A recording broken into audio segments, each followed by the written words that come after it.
Coming up, the 2013 baseball season is officially underway for Texas Tech, but before the first pitch, we'll take you back to the Alumni Game that jump-started the season.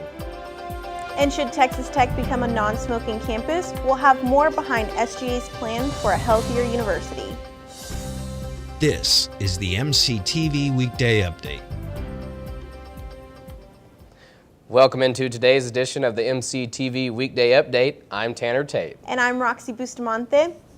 Well, what are your thoughts about having a non-smoking campus? SGA is considering a ban against smoking and is looking to hear from you. Here's what some Texas Tech students already have to say about the ban. Senator-at-Large Lauren Locke talks about SGA's proposal for a smoking ban on campus. We put a question on there asking students to give feedback on whether they agree with banning smoking on campus, or not just smoking but tobacco in general. So I think it'll be a positive thing for our campus to keep it cleaner and healthier. And Tech students discuss how they feel about a smoke-free campus. It might even help people that do smoke if they wanted to quit. You know, you can't smoke on campus. It gives you less time to smoke in between classes. I feel respect for other people who don't smoke, but I do smoke, so I would like to be able to smoke on campus. So, I mean, I wouldn't say ban it completely.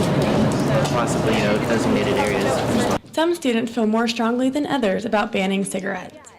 I mean, I feel like the SGA should make it a point to enforce the ban, and then that way, kind of don't give them a choice. I think that people who don't smoke or don't choose to, be around smokers shouldn't have to, face the consequences of smoking or being exposed to secondhand smoke. The start of baseball season began with the return of former Red Raiders. Tech alums faced current Red Raiders in the 2013 baseball game. Double T Insider's Jason Angoy has the story from Rip Griffin Park.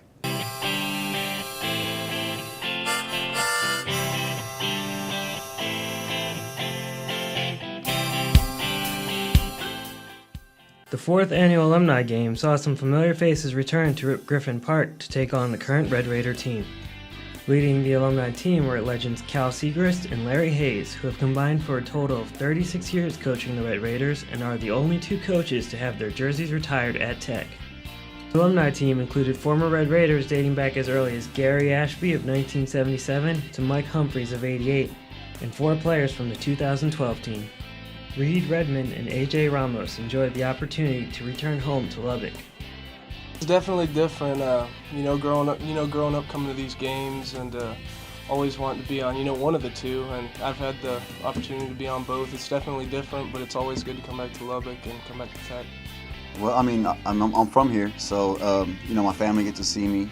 All the people that watched me pitch in high school, even growing up, they get to come out and watch, and it's home for me. So I get to perform in front of my family and my friends, and it's home. With the return of the alumni comes a lot of catching up with each other in the dugout. Anytime this group of guys gets together, it's fun. There's always something, some stories told that are really funny, and just everybody together, this group of guys, it's a good atmosphere. Over in our dugout, it's pretty loose, everybody's cracking jokes, doing all that, and I'm sure there's some of that going on in the actual team's dugout, but it's a lot looser, and guys are just trying to have fun and a lot of stories being told. So what did new head coach Tim Tadlock think of the competition? It's just really neat to watch the alumni compete and play, and some pretty good players over there. Obviously, really good players, I should say. And they were tough to beat today. And if you gave them a month's time, they'd be even tougher to beat. Although they defeated the alumni team to a final score of 5-4, this year's current Red Raider squad still has room for improvement before the season begins.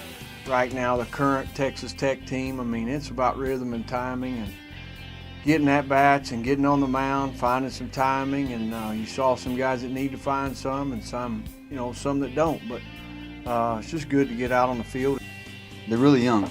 They look really young, but you can see that there's some talent there. I think talent's going to set them in the right direction.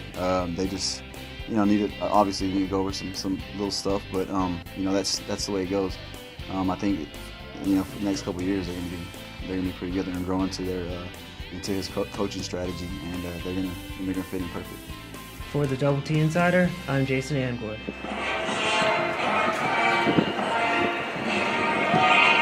I actually went to that game. Oh, really? How was it? It was pretty good. It was a good game. Well, I'll make sure to go out next time. That's all for today's edition of the MCTV Weekday Update. Thanks for joining us, and we'll see you tomorrow.